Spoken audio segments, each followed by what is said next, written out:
Merci d'avoir choisi TV5 Monde. Bienvenue si vous nous rejoignez dans 64 minutes. C'est l'heure du rappel des titres.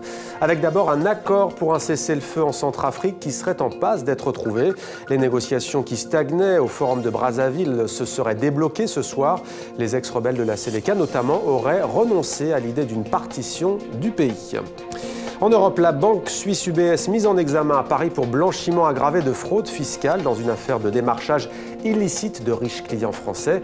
Ils auraient été invités à placer leur argent en Suisse, c'est ce qu'on apprend de sources judiciaires. La caution de la banque suisse a été portée à plus d'1 milliard d'euros.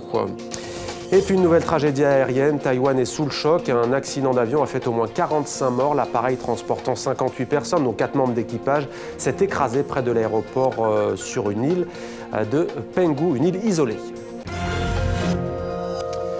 Et puis une dernière information qui concerne le Proche-Orient. Les autorités américaines prolongent de 24 heures l'interdiction faite aux compagnies aériennes américaines de voler vers Tel Aviv, et cela en raison du conflit et du risque potentiellement dangereux, disent les autorités américaines, en Israël et dans la bande de Gaza.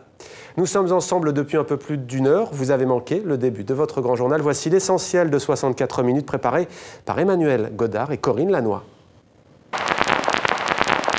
En apparence, c'est l'ambiance rêvée pour la finale de la Supercoupe d'Ukraine. En apparence seulement, car en coulisses, la situation est tout autre. Depuis quelques jours, l'équipe de Donetsk a dû quitter ses installations, menacée par les combats. On se dirige, semble-t-il, vers la signature d'un accord. En tout cas, tout est en place ici au Palais des Congrès de Brazzaville pour une telle signature. 2 jours, vous l'avez dit, pendant lesquels les ex-rebelles de la Séléka ont refusé de prendre part aux négociations. Ce mardi, les sirènes ont retenti dans l'aéroport. Une roquette tirée depuis la bande de Gaza est tombée non loin. La vraie réponse au danger qui touche les vols, ce n'est pas d'annuler les vols, mais de stopper les roquettes qui mettent en danger les vols. Si on ne montre que douceur et compréhension à l'égard de ceux qui lancent ces roquettes, alors le trafic aérien du monde entier est en danger. Nous ne sommes pas en terre musulmane, mais dans les montagnes du sud mexicain, à San Cristóbal de las Casas. Ces enfants qui récitent l'arabe sans le comprendre encore sont issus de l'ethnie tzotzil, traditionnellement catholique. Ils font partie des quelques 500 familles converties à l'islam ces dernières années. Apple et ses résultats mi-figue, mi-raisin. D'un côté, les ventes mondiales de l'iPhone sont en hausse. De l'autre, celles de ses tablettes, iPad, sont en recul. C'est la DGSE et les services de renseignement militaire français qui vont apporter les renseignements nécessaires parce qu'une fois de plus, maintenant, nous tournons vers une opération contre-terroriste, donc très ciblée, très localisée. Il faut savoir où les groupes sont, où les fameux adjoints de Belmokhtar sont. Donc il faut de l'excellent rance, comme disent les militaires, du très bon renseignement. Beaucoup sont en demande de travail déjà depuis le début, mais il y avait toutes les mesures restrictives qui ne favorisaient pas l'accès à l'emploi. Et depuis qu'ils peuvent accéder à l'emploi, on voit bien qu'il y a des démarches à Pôle emploi, il y en a qui trouvent des contrats de travail. Ils sont nombreux à avoir décidé de s'en sortir pour s'éloigner des caricatures habituelles sur la communauté rome et devenir des citoyens à part entière.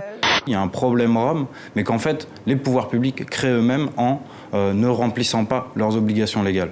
Et ça, c'était déjà le cas, en fait, notamment dans l'accès à l'eau, dans tout un ensemble de discriminations dans le relogement des familles algériennes et marocaines dans les années 60.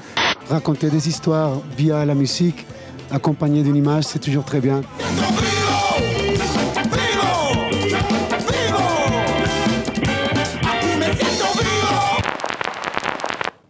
L'espoir en Centrafrique. Du nouveau, on apprend que le chef, le numéro 3 de l'ex-rebelle de la Séléka, annonce une cessation immédiate des hostilités en Centrafrique après plusieurs mois de combat et même plus d'une année de combat. C'est ce qui ressort donc du forum qui se tient à Brazzaville au Congo. Nous y reviendrons bien entendu tout à l'heure dans le journal Afrique de TV5 Monde.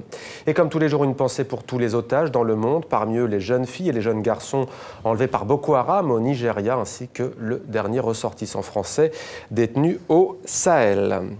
C'était 64 minutes Le Monde en français, votre grande édition d'information. Merci de nous avoir suivis. À demain sur TV5 Monde avec grand plaisir.